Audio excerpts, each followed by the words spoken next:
Today is April 25th. Welcome on in to Daily Cards Live here on ClaibsOnline.com, presented as always by Munganess St. Louis Acura and also our friends at Royal Banks. Oh, Rammer, I was going to hit the Royal Bank spot and I couldn't find it. Wait, here we go. From our roots in St. Louis, Royal Banks of Missouri is branching out to continue serving you with our locations in St. Charles, Jerseyville, Granite City, and now in Hannibal, Center, and New London. Royal Banks of Missouri, the community bank in your community. Rammer, usually such a well-oiled machine here on Daily Cards Live, but you know I what? got to pimp my logo shirt, my Royal Banks logo shirt. You know, much like Tommy Edman in the seventh inning, sometimes errors are made, and things just happen. Gold Glove caliber infielders and golden mic announcers, as you and I probably are. Hopefully, it doesn't open up a floodgate on the show. That would be a real bad thing. I tell you what, man. I went into this. I knew JD Davis was, had a good start to the season and had gotten cold. And it's one of those cases where you just hope he doesn't heat up against your team. And that's what he did late last night. Zero complaints out of Jordan Montgomery and the way he pitched. And the offense, sometimes you just have to tip your cap and say, job well done to the other side. You made a mistake and they exploited it. Montgomery's results were really good, but I think he could give you another inning plus a night if he didn't throw so many non-competitive pitches in each at bat. He's throwing 8-9 pitches per hitter. I wish he would have more confidence and go right after guys. But having said that, the results were absolutely terrific.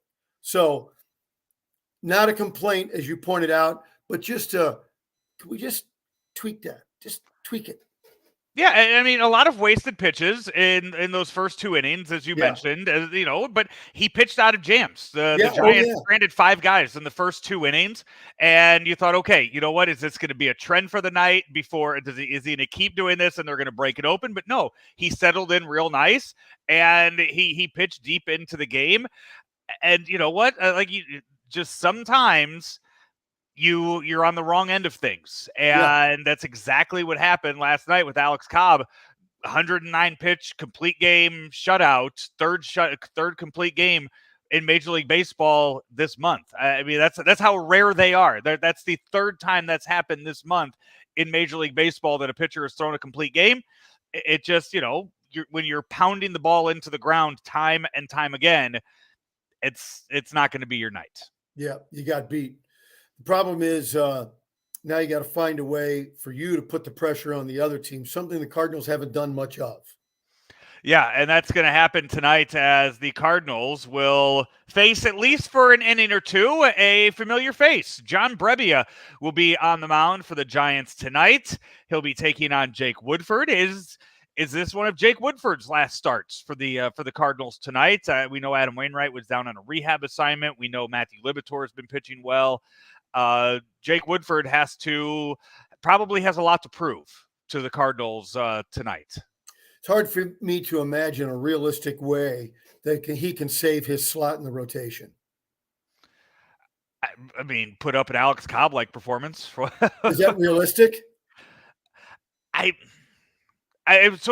So tell me what you think is real. For what Jake Woodford can do, what kind of outing would save his spot? Nothing realistic. He'd have to throw a no-hitter. I mean, he's not been good. And I was the guy all winter long and even at the end of last summer saying, this is a guy, he deserves a shot. He's Bob Tewksbury. He deserves it. And he may still earn that eventually, but he's the first guy out of the rotation.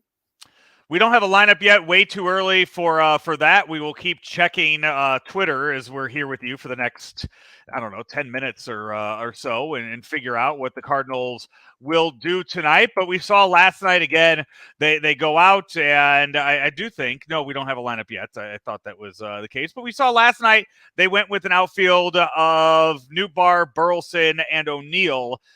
I would imagine Jordan Walker hasn't sat 2 nights in a row yet this year, so I imagine Jordan Walker back in there. I imagine Lars Nootbaar back in the leadoff spot. So I don't know who that third spot goes to in the lineup, in the outfield. Here's the thing, and I want to be honest, I was not against it, and in theory, not against it even now, but you were hoping, and Nootbaar doesn't count because he's only played a handful of games, but you were hoping that in Ollie Marmol's sort of CYC outfield of all five guys play the same, and we'll give everybody at bats, keep everybody fresh, and so the parents don't get mad at me. To this point, it's not working. You don't really have any of the other four, not counting Nootbaar. You don't really have anybody grabbing hold of a spot and saying, you can't take me out of the lineup. I'm wondering where the tipping point will be where we say, you know what? We got to figure out which are the guys that have the highest ceiling that can help us win, and they get their at-bats every day. And the other two guys are going to the bench or to Memphis. I don't know when that is. I don't know who those three names would be, but I think we may be getting close unless somebody can win a spot on meritocracy. And nobody has earned that yet. We know what the organization thinks of Lars Nootbaar. We've seen it with multiple outfielders in the past. He is right now the flavor of the team. It was Harrison Bader until he fell out with the team, and or either that or they saw more of a return in trading him for Jordan Montgomery than they saw with him being your center fielder every day. So right now, Lars Nootbaar is that guy. I don't think you can put Jordan Walker back down in Memphis. I don't know if that's something that can be done because of all the hype around him and everything else. That he hasn't done anything that deserves him to be sent back down to Memphis, right? Well, at 20, Mickey Mantle got sent down. Okay. So we're not saying Walker's better than Mickey Mantle. Right. So I believe. I mean, if we want to go a little more recent, I believe Jared Kelenic from the Mariners, who we just saw, I believe he got sent down after he was called up. I believe he was called up, and it was a big deal when he was. And I thought he got sent back down very soon after his call up because he just wasn't ready. Well, Walker is pretty good, but the point is, and I think you touched on it, if he doesn't play tonight, I mean, he and Carlson have got to play either in St. Louis or in Memphis. They got to play. They're too young. Now, if you end up with when you eliminate the CYC outfield, and if you ended up with O'Neill and Burleson on the bench, I could live with that. But that probably hurts O'Neill's trade value. But the young guy's got to play somewhere. By the way, I have it here. So he was called up on May 13th of 2021. Kelenic was called up for the Mariners. And then after Jesus Christ, Rammer, after an 0 for 39 slump, he was sent back down to AAA where he finished the season. I guess batting 181 for the Mariners last year. 0 for 39.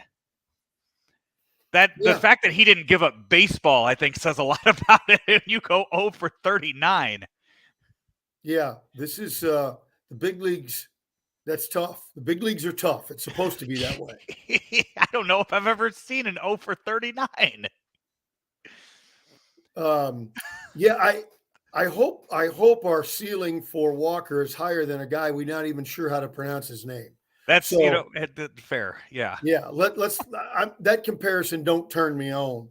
And Walker has done much more, but sitting him doesn't help. So I don't know what the tipping point is, as I said earlier, but at some point I think Ollie's got to at least cut it from 5 to 4 guys.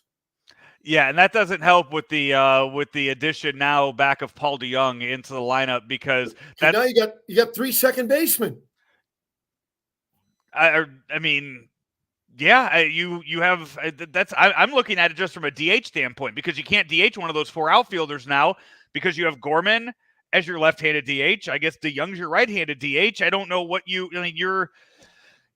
starting to. I don't see DeYoung as a right-handed DH. Wait till they face their first lefty and see who's DHing. Wait until they face their first left-handed starter and just watch and see who that DH is in the lineup. Yeah, if he's in the game, he's got to play shortstop, in my view. If he's in the game, I'm looking ahead right now. They to see if they have a lefty coming up against them anytime soon, and I'm not seeing it on here in the Giants series, but I would imagine against the Dodgers they have a couple lefties that you're going to have to face, probably 2 in that 3-game series. I'm telling you, Paul DeYoung's going to be your DH. It can't happen. It can't happen. We're not saying the same thing, though. I'm telling you that it's going to happen, and all you're saying is that it can't happen. You're not telling me it won't happen. It goes against God and nature. We can't allow it. You're just telling me that it can't happen. You are not ruling out the possibility that it's going to happen. So I look forward to that text or to the Daily Cards Live that we do when I read those bootlegging lineups and I get to that DH spot in the 7th hole. I really can't imagine the scenario. Hey, by the way, Bootleggin' Barbecue, the sponsor of our starting lineups each and every day. And hey, they've partnered with Second Shift Brewing to bring you Third Gear, serving bootlegging pizzas, toasted ravioli pizza, Porky's Pizza, taco pizza, or the bootlegger. That's Big Mac style ground beef with pickles and special sauce. And it's easy to order. They have a QR code sitting right there. You do that. They text you when the order's ready. Sit, have a drink, and take it to go out at Second Shift, another part of the bootlegging family and new sponsor here on Claibs Online. Rammer, we will, I guess we'll see how things fall tonight. I'll tell you what, though, a West Coast game being done before like 11:15. It's great. It's real nice. Able to catch some NBA after. What's another thing to keep an eye out when the lineups do come out, Cardinal fans? How much do you worry about your lineup facing Brebbia versus maybe the lefty Minaya coming in the middle and giving you innings? Could be real interesting. We will see that when the Cardinal lineup comes out, and we'll see if Nolan Arenado back in the lineup. As they did say last night, it was more of a load management situation. By the way, one more little preachy moment. Load management is absolutely killing the NBA. We can't let it kill Major League Baseball. It's not the way to do it. I agree with you on that. He is Bob Ramsey. I'm Joe Roderick. Hey, we are brought to you each and every day by Munganess St. Louis Acura. Find them online at stlouisacura.com. They are the nation's only 31-time Acura Precision Team winner. Go out there, see Clayton Patterson, see Jamie Burkhardt at 13720 Manchester Road in Manchester, and tell them you want the Joe Rod deal. I've been told firsthand that it works. You tell them that, they bring you back a lower price for the car. So do it out there at Munganess St. Louis Acura. We will be back tomorrow for Game 3 of 4, Giants and Cardinals, right here on Daily Cards Live here on ClaibsOnline.com.